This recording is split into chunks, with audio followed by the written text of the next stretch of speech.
You're watching the Sports and Political channel of LB. If you're not a subscriber to this channel, make sure you hit the subscribe button, hit the like button, and share these videos on your social media platforms. In the previous video, I talked about how Michael Irvin was being sent home in regards to misconduct allegations, and this is a follow-up to this particular video in which Michael Irvin is not taking these allegations lying down. And as a result of knee-jerk reactions and other instances where the decision making was bad in all fronts, in my humble opinion, Michael Irvin has decided to sue the person who made the allegations, and they're protecting the name of the individual, and he's suing the Marriott for $100 million.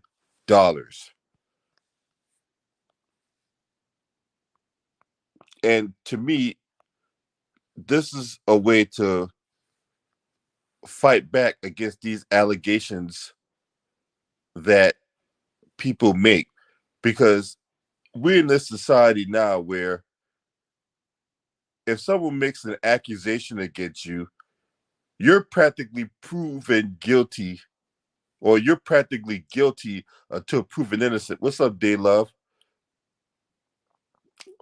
Salute to you, my sister. So you don't get to go through the process of clearing your name first before they make the knee-jerk reaction of firing you or sending you home or what have you. And for these false allegations to stop, I feel that a person should have to go and sue to get their name cleared, because there's too many instances of people making false allegations, and these false allegations end up ruining people's lives. I mean, Michael Irvin couldn't get involved in the over-the-top histrionics with Stephen A. Smith on Friday on First Take because of these allegations. So get this article from NBC DFW, where Michael Irvin files a $100 million defamation lawsuit, says he was falsely accused of misconduct. Irvin also said he didn't initially remember the meeting because he had a few drinks, to tell the truth. Now, Michael Irvin is a former Dallas Cowboys wide receiver and Pro Football Hall of Famer. He was falsely accused of misconduct by a female employee at the Phoenix Hotel. He was pulled off the remainder of NFL Network Super Bowl week coverage following a complaint about his behavior in the hotel on Sunday. He has been a NFL Network employee since 2009.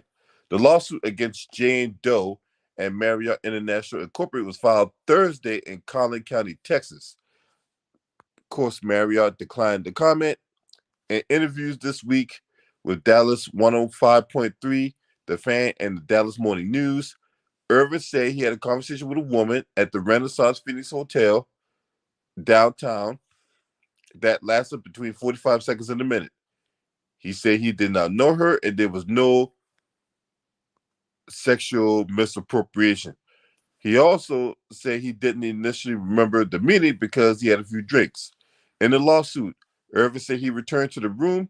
He briefly greeted, shook hands, talked with several fans, including the woman, for a few minutes before going to his room alone.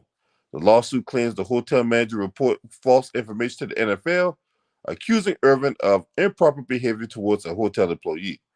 Irvin was then shockingly woken up by a crew of security and removed from the hotel without any explanation or questions.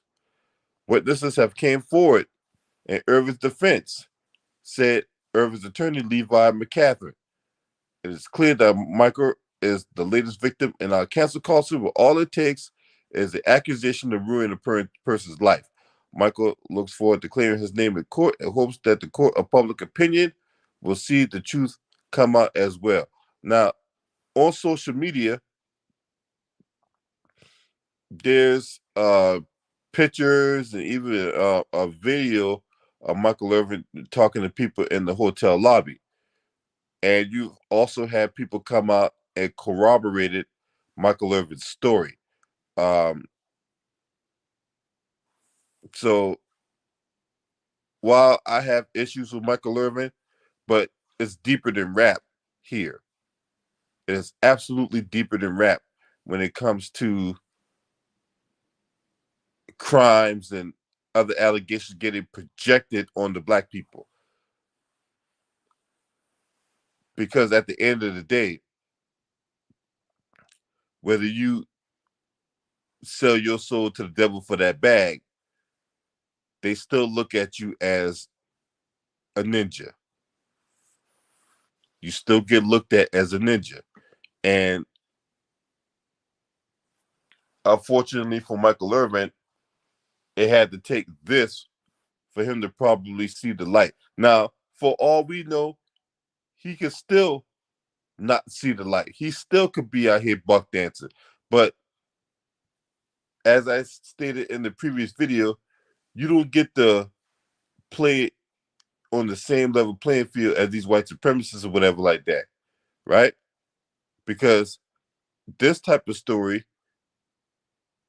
is getting blown up and blown out of proportion, but very little coverage has been placed on about Jerry Jones and his situation where he was ordered to take a paternity test.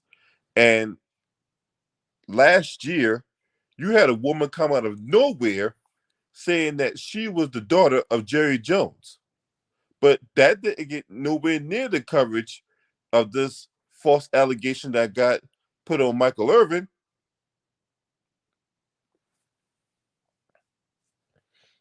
Right?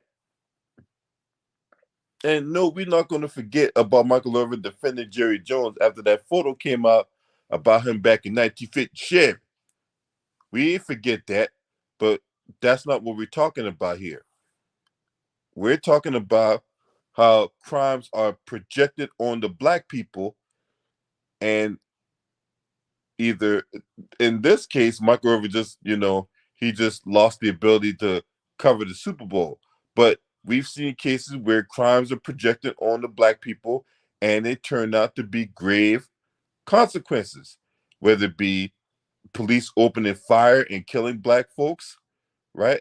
Like a story I'm going to do uh, later on about this man who was shot in a rental car 30 times. But I'll talk about that in another video. But the fact of the matter is, there was nothing to suggest that Michael Irvin did something wrong. And it was a knee-jerk reaction by both ESPN and NFL Network, as opposed to getting to the bottom of the situation. Now, this false allegation has cost Michael Irvin money. It has cost him exposure. This has potential of ruining his reputation. And this is a way, in my opinion, that you fight back. You have to go after these people in the pockets if you want this stuff to stop. So while I have issues with Michael Irvin, I definitely applaud this move by Michael Irvin, because this is ridiculous and this stuff has gotten out of hand to where people out here making these false allegations. And then here's another thing. Why aren't these people who knowingly make these false allegations, why aren't they being arrested? Why aren't they being prosecuted? So they get to ruin somebody's life and they get to go off unscathed? Uh-uh. That's unacceptable. If you knowingly make false allegations, you should be held to account. Matter of fact, you should do the time of the individual. So say like you make a false allegation that resulted in a person doing like 3-4 years in jail, then I believe you should do those time in jail. You should be doing the exact same time that person you projected those crimes onto. And then and only then this nonsense would stop. So Michael Irvin is subjected to public excoriation, but the person who made the false allegation doesn't. That person not under the same scrutiny. That person gets their identity protected, while Michael Irvin's name get raked through the coals. No different than what happened to Ime Udoka back in October when Ime Udoka was engaging in grown-up undressing sessions with a willing and able collaborator. Right? What happened there? We see Ime Udoka get basically suspended from the Boston Celtics for the whole year. We see that the Brooklyn Nets tried to hire Ime Udoka, but the NBA and other entities behind the scenes pushed them not to. You have Malika Andrews come on TV and basically rake Ime Udoka's name through the coals while protecting the identity of the willing and able participant. Because last time I checked, when you're having,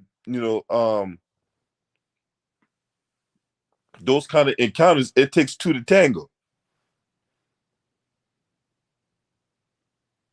It takes two to tango when you have individuals getting involved in grown up undressing sessions.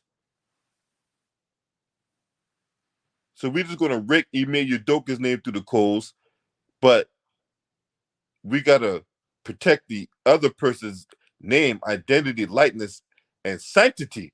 We gotta do it at all costs because girl power, man, get out of here. Same thing with this. Believe all women, right? Because when it comes to black people, we gotta believe all women. But we have other cases to where guys out there really committing these acts and nothing happens to them. Absolutely nothing, right? Powerful guys in TV, in media. Those guys still have jobs, some of them.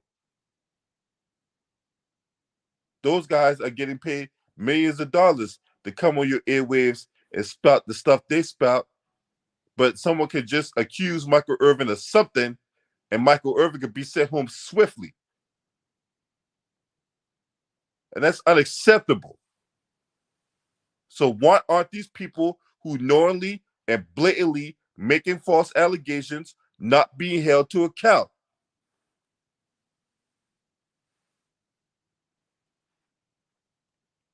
So you mean to tell me you had security go to Michael Irvin's room, get him kicked out the hotel, and then he's getting sent home? Meanwhile, that person who made these allegations, they still get to work. They still making paychecks. They still doing whatever, right? And you wonder why a lot of these athletes or a lot of these media personalities don't want to talk to anybody in the public.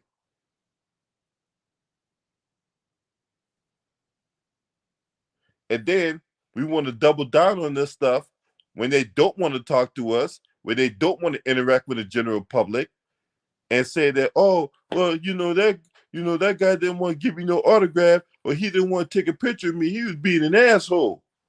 Well, situations like this is why a lot of these athletes and entertainers are reluctant to talk to the general public. When you have situations like this, you understand why a lot of these athletes and entertainers are reluctant to talk to the general public because of stuff like this. You got people out there who are so devious, who are so willing and able to sell themselves out to get the 15 seconds of fame or to get a quick bag or whatever like that. That they're willing to lie, blatantly lie about a situation or occurrence. But we'll see what happens because you got people who were there corroborating Michael Irvin's story. Plus, you got the video evidence proving that Michael Irvin was telling the truth. So this should be a nothing burger, in my opinion. What's up, Land on the Heartless 216? Salute. Yeah, false allegations should get you um, jail time, but I disagree with the 1 year minimum. I believe that if your allegations resulted in someone doing like 5 years in jail, then I believe you should do 5 years in jail. It's only fair. I remember this situation before I end this video. There was a black man who was an aspiring NFL player, and I can't remember his name right off the top of my head. And this black woman accused him of rape, and he ended up doing like 10 years in jail off that rape allegation, right? So basically, he was trying to get into college. He had a scholarship. When the allegations came out, his scholarship got taken away from him. Like I said, he was tried, convicted, and he went to prison. The woman, after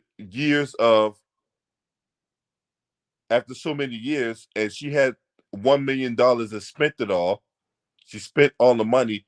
She recanted her story about the rape that she projected onto this man, and they had a private investigator with the pen that had a hidden camera in the pen, and he was able to get the woman to confess of the false allegations that she projected onto this black man, and then he eventually got released. I can't remember the guy's name. Hold on.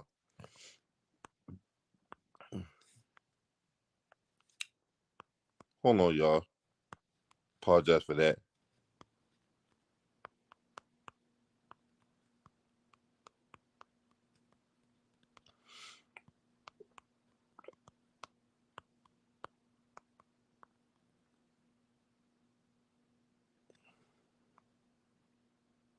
Brian Banks. That's the name of the guy. Brian Banks. Brian Banks did a long time in prison off a false rape allegation.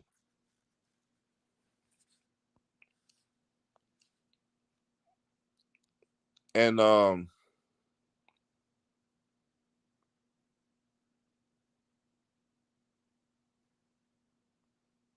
so Brian Banks was a high school football star when he was falsely accused of rape after spending 5 years in prison. So it wasn't 10 years, it was 5. He was sentenced to 10 years only and did 5.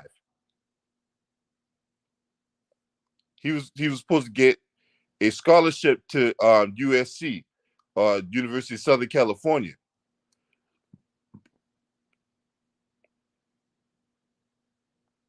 But when that allegation came out, his scholarship to USC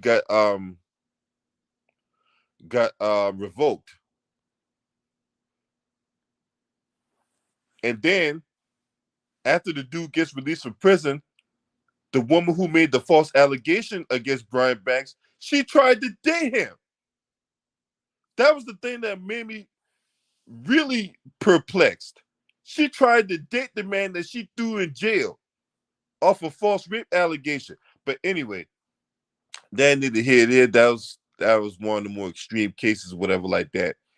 But yeah, man, for Michael Irvin, man, I'm glad he's fighting back, and let this be a lesson to all you brothers out there that have situations over your head like this, to where you didn't do anything wrong, and people out there are talking trash about you, slandering your name, call you everything short of the child of God. This is how you fight back. So we'll see what happens. Now, I don't expect Michael Irvin to win $100 million, but I do expect Michael Irvin to win this case. So we'll see what happens with that. Now, if you're not subscribed to this channel, make sure you hit the subscribe button, hit the like button, and share these videos on your social media platforms. Last but definitely not least, shouts out to the mighty Lions Den basketball community. This your man. Scream at me. Hurt!